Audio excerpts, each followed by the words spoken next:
इस वीडियो में सरकारी बजट और अर्थव्यवस्था के बारे में जानेंगे। सरकारी बजट और अर्थव्यवस्था, गवर्नमेंट बजट एंड इकोनॉमी। सबसे पहले फिंडले शिराज के द्वारा दी गई परिभाषा देखिए। बजट में गत वर्ष की आय और व्यय का विवरण, आने वाले वित्तीय वर्ष के आय व्यय के अनुमान तथा घाटे को पूरा करने के लिए साधनों के मार्ग या बचत को वितरित करने के प्रस्ताव सम्मिलित रहते हैं। दूसरी परिभाषा जो है ये अर्थशास्त्री टेलर के द्वारा दी गई परिभाषा है। बजट सरकार की मास्टर वित्तीय योजना है। यह आगामी आय अनुमान तथा बजट वर्ष के प्रस्तावित व्ययों के अनुमान साथ साथ प्रदान करता है। अब अगला देखिए बजट के उद्देश्य। सबसे पहला बजट का उद्देश्य है अर्थव्यवस्था में तेजी और मंदी के चक्र चलते रहते हैं। तेजी और मंदी की स्थिति से बचने के लिए सरकार अर्थव्यवस्था में स्थिरता लाती है। स्थिरता लाना बजट का मुख्य उद्देश्य है। इसी तरह से रोजगार का सृजन करना भी सरकार के बजट का मुख्य उद्देश्य होता है।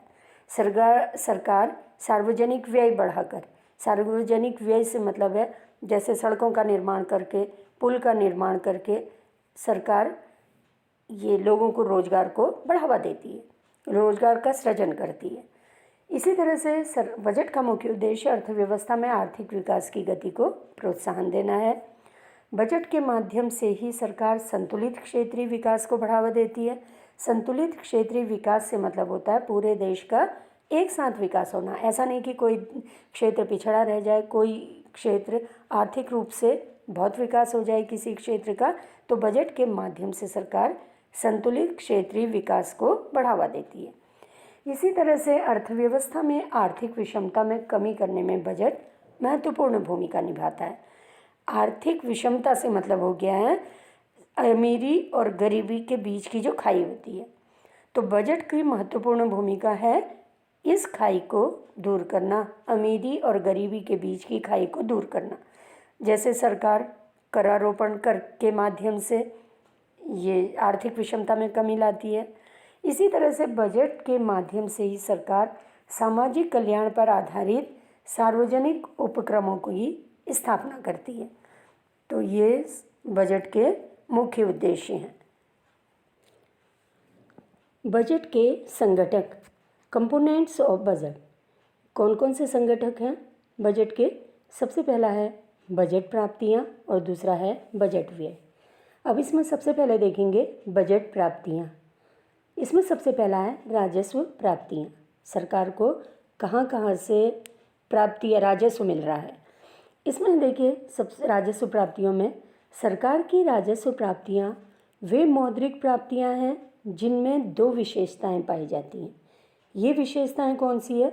इन प्राप्तियों से सरकार की कोई देयता उत्पन्न नहीं होती है। इसका मतलब है कर एक राजस्व प्राप्ति है क्योंकि इससे सरकार पर किसी प्रकार की देयता का निर्माण नहीं होता। यह हम कह सकते हैं सरकार कर के बदले में कुछ देने के लिए बाध्य नहीं होती है।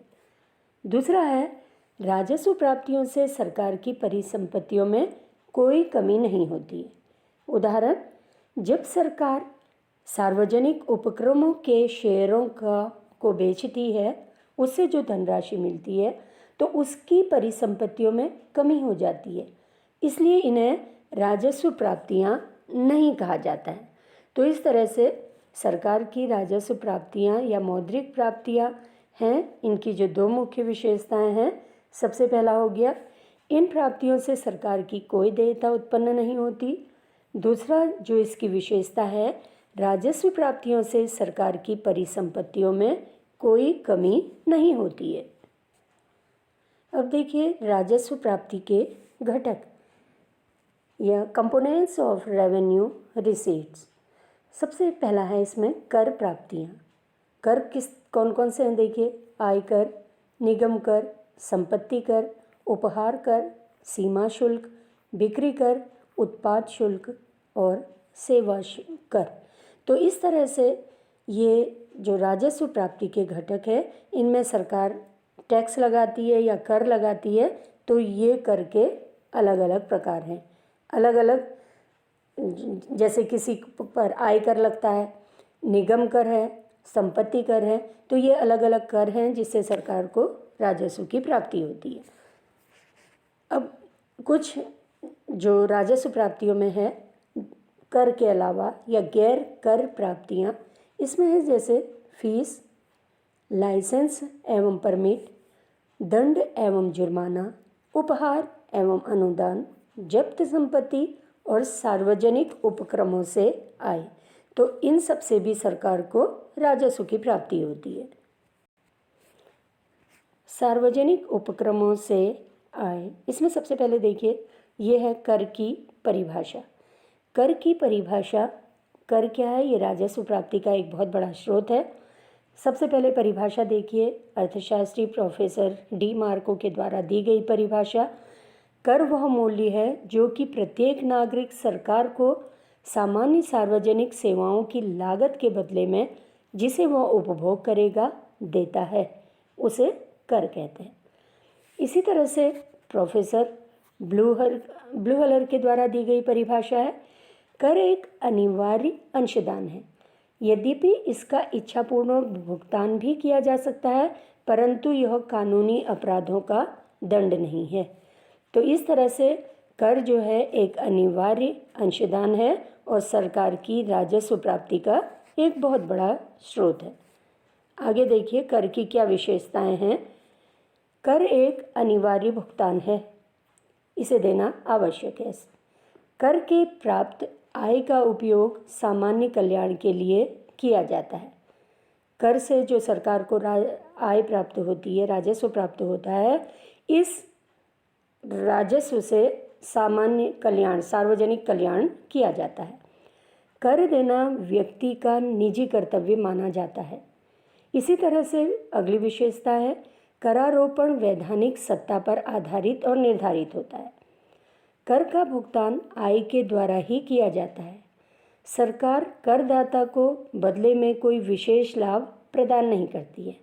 सरकार किसी व्यक्ति को विशेष रूप से फ़ायदा नहीं पहुंचाती, ये सार्वजनिक कल्याण का कार्य देखती है कर के ही माध्यम से या कर से जो राजस्व होता है उसके द्वारा। कर प्रतिफल रहित त्याग है। कर हम जो देते हैं इसके बदले हम किसी प्रतिफल की आशा नहीं करते हैं सरकार के द्वारा। अब देखिए कर के प्रकार। कर के प्रकार में सबसे पहला है प्रत्यक्ष तथा अप्रत्यक्ष कर। दूसरी तरह की हम कर को इस तरह से हम बांट सकते हैं, आनुपातिक, प्रगतिशील और प्रतिगामी कर या मूल्यानुसार एवं विशिष्ट कर। तो सबसे पहले हम देखेंगे प्रत्यक्ष या अप्रत्यक्ष कर।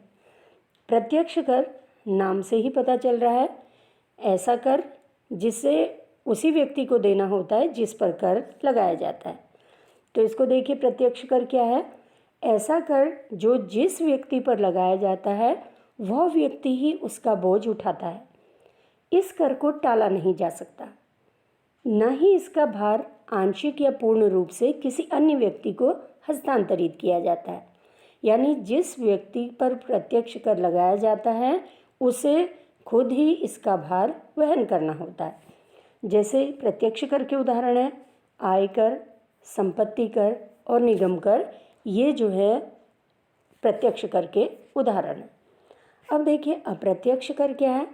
अप्रत्यक्ष कर ऐसा कर किसी एक व्यक्ति पर लगाया जाता है लेकिन उसका भुगतान पूर्ण या आंशिक रूप से दूसरे व्यक्ति करते हैं, तो ये अप्रत्यक्ष कर कहलाते हैं।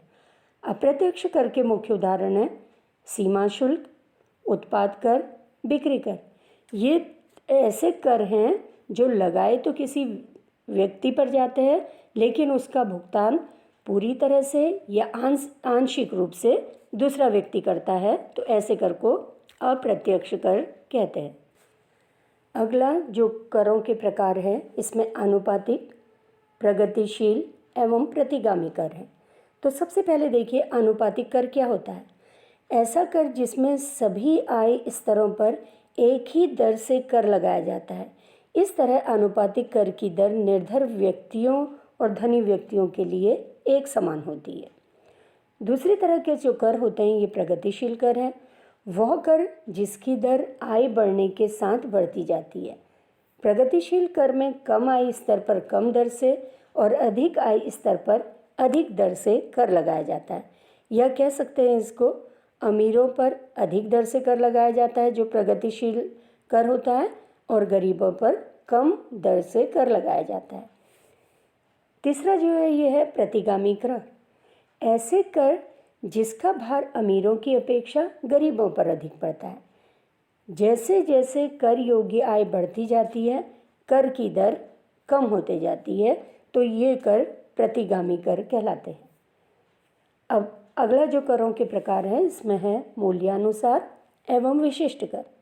सबसे पहले देखिए मूल्यानुसार कर। जब किसी वस्तु पर उसकी कीमत के आधार पर कर लगाया जाता है तो उसे मूल्यानुसार कर कहते हैं। इस कर के अंतर्गत वस्तु का आकार चाहे कुछ भी हो, छोटी वस्तु है या बड़ी वस्तु है, इससे कोई फर्क नहीं पड़ता, ये कीमत को देखा जाता है।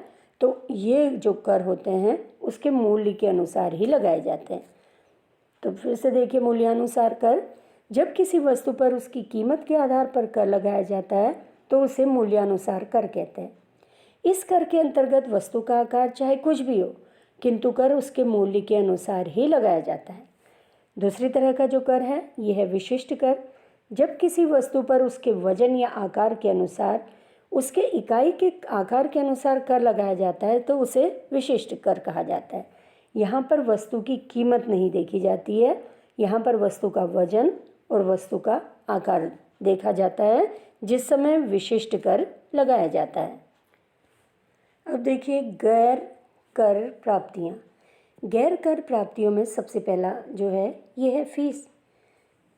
सरकार द्वारा व्यक्तियों को प्रदान की जाने वाली सेवाओं के लिए दिया जाने वाला भुगतान फीस कहलाता है।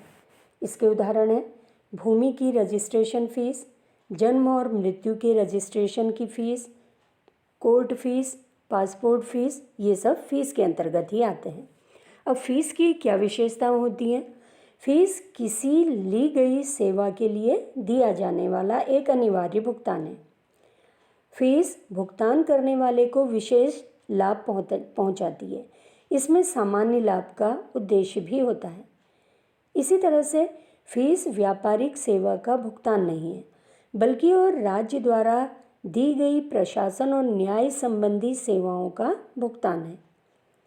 फीस की रकम साधारणतया उसके बदले में दी जाने वाली सेवा की लागत के बराबर होती है। अगला जो गैर कर प्राप्तियां हैं इसमें है लाइसेंस तथा परमिट। व्यक्तियों को कुछ कार्य करने की अनुमति देने के लिए उनसे जो भुगतान लिया जाता है उसे लाइसेंस या परमिट कहा जाता है। जैसे ड्राइविंग लाइसेंस, आयात लाइसेंस या गाड़ियों को जो परमिट मिलता है, इसके लिए कुछ उनसे भुगतान लिया जाता है, तो ये लाइसेंस या परमिट के अंतर्गत आते हैं। इसी तरह से है दंड एवं जुर्माना। ऐसे भुगतान जो कानून तोड़ने पर आर्थिक दंड के रूप में सरकार को देने पड़ते हैं, इसको दंड या जुर्माना कहते हैं। जैसे अगर कोई सड़क में यातायात के नियमों का पालन नहीं कर रहा है, तो यातायात के नियमों का पालन नहीं करने पर जो सरकार को उसको कुछ आर्थिक दंड देना पड़ता है, ये दंड या जुर्माना के अंतर्गत आता है। आगे देखिए उपहार एवं अनुदान, ये भी गैर कर प्राप्तियों के अंतर्गत आता है। सरकार को प्राप्त होने वाले उपहार भी आय का एक बहुत बड़ा स्रोत है। देश पर अगर कभी कोई विपत्ति आ जाती है, जैसे भूकंप की स्थिति आती है, बाढ़ की स्थिति आती है, महामारी की स्थिति है या अकाल है, युद्ध की स्थिति है, तो उस समय समाज के जो नागरिक हैं राज्य की सहायता के लिए उपहार या दान के रूप में सरकार को काफ़ी धन देते हैं। इसके अतिरिक्त विश्व के विभिन्न देश जो हैं या विभिन्न अंतर्राष्ट्रीय संस्थाएं हैं, ये सहायता देती हैं उपहार के रूप में। और अंतर्राष्ट्रीय संस्थाएं जैसे WHO है, यूनेस्को है, ये भी विभिन्न उद्देश्यों के लिए अनुदान देती हैं। अगला है जब्त संपत्ति। जब्त संपत्ति से अभिप्राय सरकार की उस आय से है जो उन लोगों की संपत्ति से प्राप्त होती है जिनकी मृत्यु बिना किसी कानूनी उत्तराधिकारी के नियुक्त किए हो जाती है। अगला है सार्वजनिक उपक्रमों से आय। सार्वजनिक उद्यमों के उत्पादन की बिक्री से सरकार को लाभ के रूप में आय प्राप्त होती है। तो इस तरह से ये सरकार की ऐसी प्राप्तियां हैं जो गैर कर प्राप्तियां कहलाती हैं। अब देखिए पूंजीगत प्राप्तियां। पूंजीगत प्राप्तियों में सबसे पहले देखेंगे ऋणों की वसूली। इसमें विदेशी सरकारों, राज्य सरकारों, सरकारी क्षेत्र के उद्यमों आदि को दिए गए ऋणों की वसूलियां शामिल हैं। इससे सरकार की प्राप्तियां बढ़ती हैं, परिसंपत्तियां घटती हैं, इसलिए इसको पूंजीगत प्राप्तियां कहते हैं। दूसरा है जो पूंजीगत प्राप्तियों में है ऋण और उधार। सरकार विभिन्न स्रोतों से ऋण ले सकती है। ऋण लेने के फलस्वरूप जो मुद्रा प्राप्त होती है उसे पूंजीगत प्राप्तियां कहते हैं। पूंजीगत प्राप्तियों में तीसरा जो मुख्य है यह है सार्वजनिक उद्यमों के शेयरों पर विनिवेश। विनिवेश से अभिप्राय सरकार द्वारा सार्वजनिक क्षेत्र के उद्यमों की निजी हाथों में बिक्री से है। इसके फलस्वरूप जो मुद्रा प्राप्त होती है उसे पूंजीगत प्राप्तियां कहते हैं, क्योंकि इससे सरकार की परिसंपत्तियों में कमी आ जाती है। तो इस तरह से पूंजीगत प्राप्तियों के जो मुख्य अंग हैं इसमें सबसे पहला हो गया ऋणों की वसूली। दूसरा इसमें है ऋण एवं उधार, और तीसरा जो है इसमें यह है सार्वजनिक उद्यमों के शेयर पर विनिवेश। अब देखिए बजट व्यय। बजट व्यय जो है इसको दो भागों में बांटा गया है। बजट व्यय को दो भागों में बांटा गया है। पहला है राजस्व व्यय, पहला हो गया राजस्व व्यय और दूसरा हो गया पूंजीगत व्यय। अब इसमें देखिए राजस्व व्यय क्या होता है। राजस्व व्यय ऐसा व्यय है जिसमें दो मुख्य विशेषताएं होती हैं। पहला, राजस्व व्यय सरकार के लिए परिसंपत्तियों का निर्माण नहीं करते हैं। राजस्व व्यय में परिसंपत्तियों का निर्माण नहीं होता है। और क्यों नहीं होता? क्योंकि जैसे सरकार वृद्धावस्था पेंशन, छात्रवृत्ति आदि पर जो खर्च किया जाता है ये राजस्व व्यय है। इससे किसी भी तरह की परिसंपत्ति का निर्माण नहीं होता। दूसरा जो राजस्व व्यय है ये सरकार की देयता को कम नहीं करते। इसका मतलब जैसे ऋणों पर के भुगतान पर किए गए व्यय के फलस्वरूप सरकार की देयता कम होती है, इसलिए इसे राजस्व व्यय नहीं माना जाता। तो राजस्व व्यय जो है वो सरकार की देयता को कम नहीं करते हैं। इसी तरह से अब देखिए पूंजीगत व्यय। पूंजीगत व्यय जो है ये इसमें दो विशेषताएं होती हैं। पहला क्या है विशेषता, सरकार के लिए परिसंपत्तियों का निर्माण करते हैं पूंजीगत व्यय, जबकि राजस्व व्यय सरकार के लिए परिसंपत्तियों का निर्माण नहीं करते हैं। अब पूंजीगत व्यय सरकार के लिए परिसंपत्तियों का निर्माण करते हैं। जैसे सरकार द्वारा किसी घरेलू या बहुराष्ट्रीय निगम के शेयर खरीदना पूंजीगत व्यय है, क्योंकि इससे सरकार की परिसंपत्ति में वृद्धि होती है। दूसरा, पूंजीगत व्यय सरकार की देयता कम करते हैं, जबकि राजस्व व्यय सरकार की देयता को कम नहीं करते हैं। तो पूंजीगत व्यय उदाहरण के लिए सरकार द्वारा ऋणों की वापसी से उसकी देयता कम होती है, इसलिए यह पूंजीगत व्यय है। अब इसमें देखिए सार्वजनिक व्यय। आगे सार्वजनिक व्यय दो तरह के इसको बांटा गया है। पहला है विकासात्मक एवं गैर विकासात्मक व्यय और दूसरा है योजना व्यय और गैर योजना व्यय।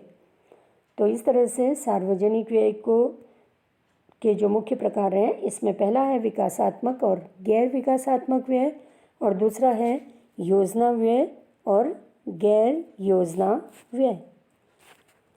अब विकासात्मक और गैर विकासात्मक व्यय में देखिए सबसे पहला है इसमें विकासात्मक व्यय। तो इसमें देखिए आप अर्थव्यवस्था के आर्थिक और सामाजिक विकास के साथ प्रत्यक्ष रूप से गतिविधियों पर किया गया व्यय विकासात्मक व्यय कहलाता है। जैसे कृषि और औद्योगिक विकास, पर्यावरण, स्वास्थ्य, इन पर किया गया व्यय विकासात्मक व्यय कहलाता है। दूसरा है गैर विकासात्मक व्यय। सरकार की आवश्यक सामान्य सेवाओं पर किए गए व्यय को गैर विकासात्मक व्यय कहते हैं, जैसे पुलिस, सेना, ऋणों पर ब्याज, वृद्धावस्था पेंशन, ये गैर विकासात्मक व्यय कहलाते हैं। तो इस तरह से ये विकासात्मक व्यय और गैर विकासात्मक व्यय हैं। ये सार्वजनिक व्यय के एक तरह से। अब देखिए, योजना व्यय को दो भाग में बांटा गया है। कौन से हैं दो भाग? राजस्व व्यय और पूंजीगत व्यय। राजस्व व्यय के अंतर्गत कौन कौन से आते हैं? केंद्रीय योजना, राज्य और संघ राज्य क्षेत्रों की योजनाओं के लिए सहायता, तो ये राजस्व व्यय के अंतर्गत आते हैं। दूसरा जो योजना व्यय है ये है पूंजीगत व्यय। अब पूंजीगत व्यय में क्या है? देखिए, इसमें है केंद्रीय योजना का पूंजी व्यय और राज्य और संघ राज्य क्षेत्रों का ऋण, तो ये पूंजीगत व्यय के अंतर्गत आते हैं। दूसरा है गैर योजना व्यय। गैर योजना व्यय भी दो तरह का होता है। पहला है राजस्व व्यय और दूसरा है पूंजी व्यय। गैर योजना व्यय में राजस्व व्यय और दूसरा पूंजी व्यय। अब गैर योजना व्यय में देखिए, राजस्व व्यय के अंतर्गत कौन कौन से व्यय आते हैं या कौन कौन से खर्चे आते हैं सरकार के? रक्षा पर किया जाने वाला खर्च, आर्थिक सहायता, वेतन का भुगतान, इसी तरह से ब्याज अदायगियाँ, आर्थिक सेवाएं, शिक्षा और स्वास्थ्य सेवाएं, ग्रामीण विकास, बाढ़ तथा सूखा नियंत्रण, परिवार कल्याण, राज्य और संघ राज्य क्षेत्रों को अनुदान और परिवार कल्याण, ये सब राजस्व व्यय के अंतर्गत आते हैं। दूसरा है पूंजी व्यय। पूंजी व्यय के अंतर्गत जो सरकार के खर्चे होते हैं, इसमें सबसे पहला है रक्षा पूंजी, दूसरा है सरकारी उपक्रमों को ऋण और तीसरा है राज्य और संघ राज्य क्षेत्रों को ऋण और साथ ही विदेशी सरकारों को ऋण। तो इस तरह से ये गैर योजना व्यय हैं, इसको दो मुख्य भाग में बांटा गया है।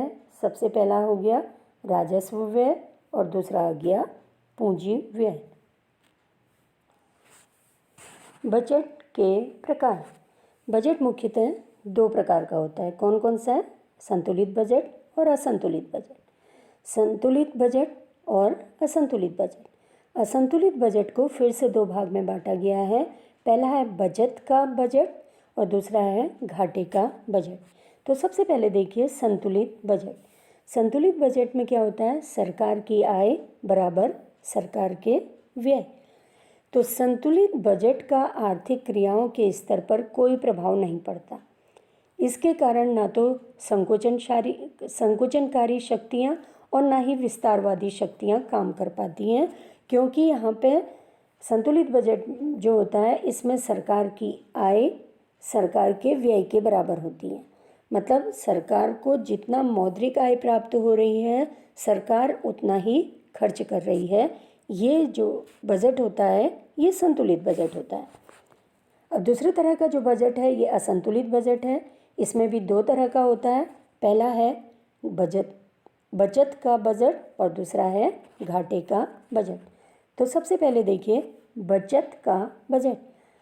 सरकार की अनुमानित आय ज़्यादा होती है सरकार के अनुमानित खर्च से।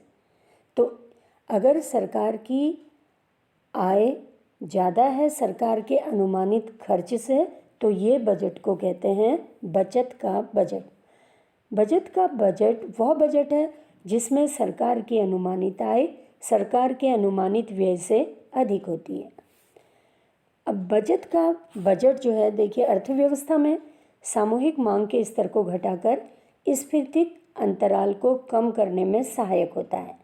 इसलिए बचत का बजट स्फीतिक दशाओं में वांछनीय होता है।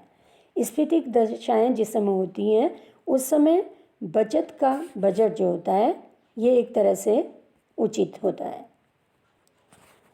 दूसरी बचत के बजट की विशेषता है, बचत के बजट में सरकारी व्यय के सरकारी आय से कम होने के कारण यह मंदी की दशाओं में उचित नहीं है। क्योंकि मंदी की दशा में ये जो बचत का बजट है इसमें क्या होता है, कम सरकारी व्यय होता है, क्योंकि अभी हमने देखा बचत का बजट का मतलब है सरकार की आय ज़्यादा है लेकिन खर्च कम है। तो ये मंदी की दशाओं में सही नहीं है, क्योंकि बजट में कम सरकारी खर्चे होते हैं, कम आर्थिक क्रियाएं होती हैं, कम विनियोग, कम रोजगार, कम आय, कम बचत और कम उपभोग, और इससे अर्थव्यवस्था का और अधिक संकोचन होता है। तो इसलिए बचत का बजट मंदी की दशाओं में उचित नहीं होता है। आगे देखिए अब घाटे का बजट। घाटे का बजट का मतलब क्या होता है? सरकार की आय कम होती है जबकि सरकार के खर्चे अधिक होते हैं। तो सरकार की अनुमानित आय कम है, किससे? सरकार के अनुमानित खर्चे से या व्यय से। घाटे के बजट से अभिप्राय यह है जितनी मात्रा में मुद्रा अर्थव्यवस्था में खप सकती है उससे अधिक मात्रा में मुद्रा अर्थव्यवस्था में प्रवाहित कर दी जाती है, जिससे अर्थव्यवस्था में विस्तारवादी शक्तियाँ बढ़ जाती हैं, महंगाई बढ़ जाती है, स्फीतिक दशाएं उत्पन्न हो जाती हैं।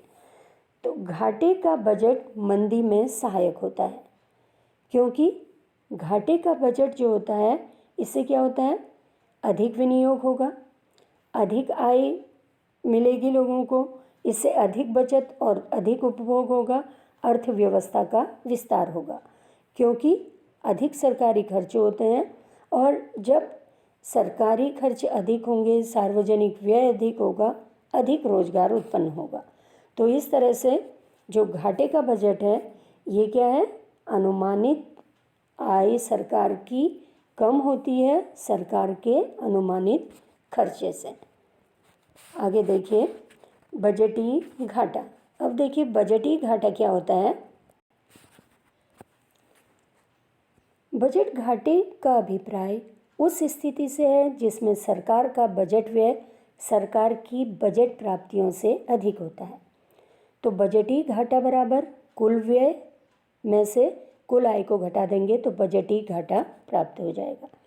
या हम इसको कह सकते हैं कुल व्यय का मतलब है जैसे राजस्व व्यय और पूंजी व्यय, और कुल आय का मतलब है राजस्व आय और पूंजी आय। तो इस तरह से बजटीय घाटा निकालने के लिए क्या करेंगे? कुल व्यय में से कुल आय को अगर घटा दिया जाता है बजटीय घाटा निकल जाता है। भारत सरकार के वार्षिक बजट में 3 तरह के घाटे सम्मिलित किए जाते हैं। तो कौन कौन से हैं ये? राजस्व घाटा, राजकोषीय घाटा और प्राथमिक घाटा। तो इस तरह से भारत सरकार के वार्षिक बजट में 3 तरह के घाटे सम्मिलित किए जाते हैं: राजस्व घाटा, राजकोषीय घाटा और प्राथमिक घाटा। अब राजस्व घाटा देखिए क्या है? राजस्व घाटा बराबर होता है राजस्व व्यय में से राजस्व प्राप्तियों को अगर घटा दिया जाए राजस्व घाटा निकल जाता है। राजस्व घाटा निकालने के लिए राजस्व व्यय में से राजस्व प्राप्तियों को घटा दिया जाता है। अब राजस्व घाटे जो व्यय हैं, राजस्व व्यय में क्या क्या आते हैं देखिए, राजस्व खाते पर योजना व्यय और राजस्व खाते पर गैर योजना व्यय। और राजस्व प्राप्तियों में कर राजस्व और गैर कर राजस्व आते हैं। राजस्व घाटे में पूंजीगत प्राप्तियां और पूंजीगत व्यय की मदें सम्मिलित नहीं होती। राजस्व घाटे के परिणाम स्वरूप या तो सरकार के दायित्व में वृद्धि हो जाती है या इसकी परिसंपत्तियों में कमी हो जाती है। सरकार को अपनी परिसंपत्तियों और देनदारियों में एक उचित समन्वय बनाए रखना आवश्यक है, अन्यथा अर्थव्यवस्था में अस्थिरता उत्पन्न होने का खतरा उत्पन्न हो जाता है। अब देखिए राजकोषीय घाटा क्या है? राजकोषीय घाटे से मतलब होता है जब बजटीय घाटा और उधार एवं अन्य देयताएं जो होती हैं इनको जोड़ दिया जाता है तो राजकोषीय घाटा निकल जाता है। तो राजकोषीय घाटा का मतलब हो गया है बजटीय घाटा और उधार और अन्य देयताएं जो हैं इनको जोड़ दिया जाएगा तो राजकोषीय घाटा निकल जाएगा। अब इसमें देखिए ये क्या होता है? कुल व्यय में से क्या घटा देंगे? राजस्व प्राप्तियां, ऋणों की वसूली या अन्य प्राप्तियां घटा देंगे तो क्या निकल जाएगा, राजकोषीय घाटा निकल जाएगा। या हम कह सकते हैं योजना व्यय और गैर योजना व्यय में से कर राजस्व, गैर कर राजस्व, ऋणों की वसूली और अन्य प्राप्तियों को घटा दिया जाए तो राजकोषीय घाटा निकल जाएगा। तो राजकोषीय घाटे का क्या महत्व है? सबसे पहला है अर्थव्यवस्था में पूंजीगत व्यय की राशि में वृद्धि संभव हो पाती है। दूसरा, सरकार अपने व्ययों की आपूर्ति के लिए अधिक वित्तीय साधन जुटा पाती है। राजकोषीय घाटे के खतरे भी हैं। क्या है इसमें? सबसे पहला, राजकोषीय घाटे के कारण उत्पन्न स्फीतिकारी दबाव आर्थिक संकट कारण बन सकते हैं। स्फीतिकारी दबाव से क्या होगा, महंगाई बढ़ेगी और महंगाई बढ़ने का मतलब अर्थव्यवस्था में अस्थिरता उत्पन्न होना है। तो ये राजकोषीय घाटे का मुख्य खतरा है। दूसरा है राजकोषीय घाटे का मुख्य कारण राजस्व घाटा है। तो सरकार की पूंजीगत प्राप्तियों के बड़े भाग का उपयोग अनुत्पादक गैर विकासात्मक कार्यों में किया जाएगा। अगर अनुत्पादक गैर विकासात्मक कार्यों में सरकार का खर्च होगा तो इससे स्फीतिकारी स्थिति और अधिक बढ़ेगी। इसी तरह से यदि सरकार राजकोषीय घाटे की आपूर्ति के लिए बड़ी मात्रा में वित्तीय संसाधन बटोरना शुरू कर देती है तो निजी क्षेत्र में विकास की गति धीमी पड़ जाती है। तो ये राजकोषीय घाटे के खतरे हैं। प्राथमिक घाटा का मतलब है राजकोषीय घाटे में से ब्याज और भुगतान को घटा दिया जाए। ब्याज भुगतान को घटा दिया जाए तो प्राथमिक घाटा निकल जाएगा। प्राथमिक घाटा यह स्पष्ट करता है कि देश की सरकार को कितने ऋण की आवश्यकता है। राजस्व घाटा, राजकोषीय घाटा और प्राथमिक घाटे में कुछ अंतर है। सबसे पहले देखिए, राजस्व घाटा सरकार के राजस्व व्यय की राजस्व प्राप्तियों पर अधिकता को दर्शाता है, जबकि राजकोषीय घाटा कुल व्यय को उधार छोड़कर कुल प्राप्तियों पर अधिकता दर्शाता है, जबकि प्राथमिक घाटा राजकोषीय घाटे और भुगतान किए जाने वाले ब्याज के अंतर को प्रदर्शित करता है। इसी तरह से जो अन्य अंतर है इसमें देखिए, प्राथमिक घाटा, राजस्व घाटा और राजकोषीय घाटे में अंतर। दूसरा जो अंतर है यह राजकोषीय घाटा सरकार द्वारा उधार लेने के कारणों की ओर ध्यान आकर्षित करता है। राजकोषीय घाटा सरकार की ऋण आवश्यकताओं को दर्शाता है, जबकि प्राथमिक घाटा अतिरिक्त खर्च चलाने के लिए सरकार के कितने धन की आवश्यकता है ये बताता है। तो इस तरह से जो दूसरा अंतर है ये क्या हो गया, राजस्व घाटा सरकार द्वारा उधार लेने के कारणों की ओर ध्यान आकर्षित करता है। राजकोषीय घाटा सरकार की ऋण आवश्यकताओं को दर्शाता है, जबकि प्राथमिक घाटा अतिरिक्त खर्चे चलाने के लिए सरकार को और अधिक कितने धन की आवश्यकता है ये बताता है। इसी तरह से राजस्व घाटा बराबर होता है राजस्व व्यय में से राजस्व प्राप्तियों को घटा देते हैं तो राजस्व घाटा निकल जाता है। राजकोषीय घाटा निकालने के लिए कुल व्यय में से उधार छोड़कर कुल प्राप्तियां अगर घटा दिया जाए तो राजकोषीय घाटा निकल जाता है। इसी तरह से प्राथमिक घाटा निकालने के लिए राजकोषीय घाटे में से अगर ब्याज भुगतान को घटा दिया जाए तो प्राथमिक घाटा निकल जाता है। राजकोषीय नीति और इसकी भूमिका। राजकोषीय नीति इसकी भूमिका ऐसा उपकरण जिसके द्वारा सरकार अर्थव्यवस्था में विकास की गति को बढ़ावा देती है, आर्थिक विकास की गति को बढ़ावा देती है। विकासशील देशों में राजकोषीय नीति के क्या उद्देश्य हैं देखिए। सबसे पहला है पूंजी निर्माण को बढ़ावा देना, आर्थिक स्थिरता बनाए रखना, विनियोग के लिए संसाधनों को एकत्रित करना और बढ़ती राष्ट्रीय आय का पुनर्वितरण करके आय की असमानता को कम करना। ये जो विकासशील देश हैं उनकी राजकोषीय नीति के मुख्य उद्देश्य हैं। तो इस तरह से सरकार विकासशील जो देश हैं यहाँ पर राजकोषीय नीति के द्वारा 4 भूमिकाएं निभाती हैं। पहली भूमिका है सरकार क्या करती है, विनियोजक की भूमिका निभाती है। राजकोषीय नीति अर्थव्यवस्था के सार्वजनिक और निजी क्षेत्र दोनों में विनियोग के आकार में वृद्धि लाती है। वांछनीय क्षेत्रों में विनियोग बढ़ाने के लिए राजकोषीय नीति द्वारा सरकार अनेक कर रियायतें देती हैं, अनुदान देती हैं, जबकि अनेक कठोर उपायों के द्वारा सरकार अनुत्पादक क्षेत्रों में विनियोग को हतोत्साहित करती है, क्योंकि अनुत्पादक क्षेत्रों में विनियोग का मतलब होता है स्फीतिकारी दशा का उत्पन्न होना, जो अर्थव्यवस्था में अस्थिरता उत्पन्न करती है। इसी तरह से सरकार आर्थिक नियंत्रक की भूमिका निभाती है। राजकोषीय नीति के द्वारा सरकार अर्धविकसित देशों में अर्थव्यवस्था में आर्थिक उच्चावचन को रोकती है। विकास परियोजनाओं में अधिक विनियोग का प्रतिफल लंबी अवधि के बाद मिलता है, जिसके कारण अर्थव्यवस्था में स्फीतिक दबाव उत्पन्न हो जाता है। इस वित्तीय दबाव से बचने के लिए सरकार बचतों को प्रोत्साहित करती है और बचत के प्रोत्साहन के साथ साथ अधिक करारोपण करती है, जिससे स्फीतिकारी दबाव उत्पन्न न हो या अर्थव्यवस्था में अस्थिरता उत्पन्न न हो। इसी तरह से सरकार संसाधन प्रबंधक की भूमिका निभाती है। किसी भी देश के आर्थिक विकास के लिए अधिक बचत, अधिक विनियोग की आवश्यकता होती है।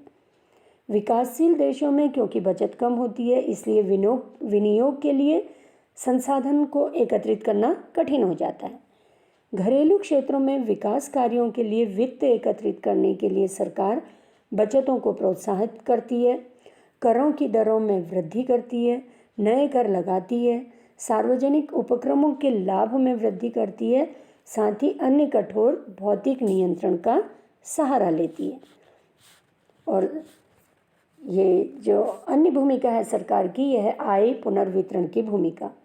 विकासशील जो देश होते हैं, यहाँ पे अधिक असमानता होती है। अमीर और गरीब के बीच की खाई बहुत अधिक होती है, इनकी आय में बहुत अंतर होता है। राजकोषीय नीति इस असमानता को कम करने में बहुत अधिक सहायक है। प्रगतिशील कराधान करके सरकार असमानता को कम करती है और इस तरह से अमीरी और गरीबी की जो खाई को दूर करने का काम करती है। यह हम कह सकते हैं सरकार आय पुनर्वितरण की भूमिका निभाती है। सरकार की भूमिका में कटौती। वर्तमान समय में अर्थव्यवस्था के हर क्षेत्र में निजी क्षेत्र बहुत अधिक सक्रिय है, इसलिए सरकार की भूमिका में कटौती का दृष्टिकोण अपनाया जाना बहुत अधिक आवश्यक हो गया है। इसका मतलब है आर्थिक क्रियाओं के संचालन में बाजार संयंत्र की भूमिका अधिक सक्रिय हो जाती है और सरकारी निर्णय या सरकारी हस्तक्षेप यह पूरी तरह से समाप्त हो जाता है या बहुत कम हो जाता है। बाजार शक्तियां ही आर्थिक समस्याओं के समाधान में प्राथमिक भूमिका निभाती हैं। तो इस तरह से वर्तमान स्थिति में सरकार की भूमिका में या तो बहुत कम कटौती की गई है या बहुत अधिक कटौती की गई है, जिससे जो निजी क्षेत्र हैं इसमें कम से कम सरकारी हस्तक्षेप हो और अर्थव्यवस्था को बढ़ावा मिले। सरकार की भूमिका कटौती के धनात्मक पहलू। जो सरकार की भूमिका को कम कर दिया गया है, इसके कुछ धनात्मक पहलू हैं। इसमें सबसे पहला है घरेलू क्षमता में वृद्धि से विदेशी निवेश का अंतर प्रभाव बढ़ेगा, जिससे पूंजी निर्माण और विकास की गति तेजी से बढ़ेगी। दूसरा है सरकार की भूमिका की कटौती से सार्वजनिक क्षेत्र में लाल फीताशाही है, इससे छुटकारा मिलेगा। तीसरा है बाजार शक्तियों की स्वतंत्र क्रियाशीलता से उत्पादकों के लाभ का अधिकतम होता है, जिससे आर्थिक विकास की दर तेजी से बढ़ती है। चौथा प्रेरणात्मक पद्धति का प्रारंभ होने से उद्योगों में कार्यक्षमता तेजी से बढ़ती है। तो ये सरकार की भूमिका में कटौती के कुछ धनात्मक पहलू हैं। अब इसके कुछ ऋणात्मक पहलू भी हैं। ये क्या है? सरकार की भूमिका में कटौती के कुछ ऋणात्मक पहलू हैं। निजी क्षेत्र का उद्देश्य केवल लाभ कमाना है, इसमें विकास की प्राथमिकताओं की उपेक्षा की जाती है। दूसरा, निजी क्षेत्र सार्वजनिक वस्तु के विस्तार में इच्छुक नहीं होते, जिससे सामाजिक कल्याण पर प्रतिकूल असर पड़ता है। तीसरा, सरकारी भूमिका में कमी से आर्थिक शक्ति के केंद्रीकरण को बढ़ावा मिलता है। मतलब कुछ क्षेत्रों में जो है ये एक तरह से कह सकते हैं अर्थव्यवस्था उन कुछ ही क्षेत्रों में आ जाती है अर्थव्यवस्था का पूरा भार, क्योंकि सरकार की भूमिका में कटौती होने से कुछ ऋणात्मक पहलू भी हैं इसके। इसी तरह से सरकारी हस्तक्षेप में कमी से अर्थव्यवस्था में मंदी और मुद्रास्फीति की स्थिति बार बार आने की संभावना बढ़ गई है, क्योंकि अगर सरकार की भूमिका कम हो जाएगी तो उससे क्या होगा, क्योंकि निजी क्षेत्र केवल अपना लाभ देखते हैं, इससे बार बार मंदी की स्थिति और मुद्रास्फीति की स्थिति आती है, अस्थिरता की स्थिति उत्पन्न होने की संभावना बढ़ जाती है। इसी तरह से देश में बहुराष्ट्रीय कंपनियों का वर्चस्व बढ़ता जाता है और इससे जो विकासशील देश हैं उन पर बुरा असर पड़ता है, क्योंकि उनके घरेलू उद्योगों पर बहुत अधिक बुरा असर पड़ता है सरकार की जब भूमिका में कटौती हो जाती है उससे। तो ये था जो चैप्टर सरकारी बजट और अर्थव्यवस्था।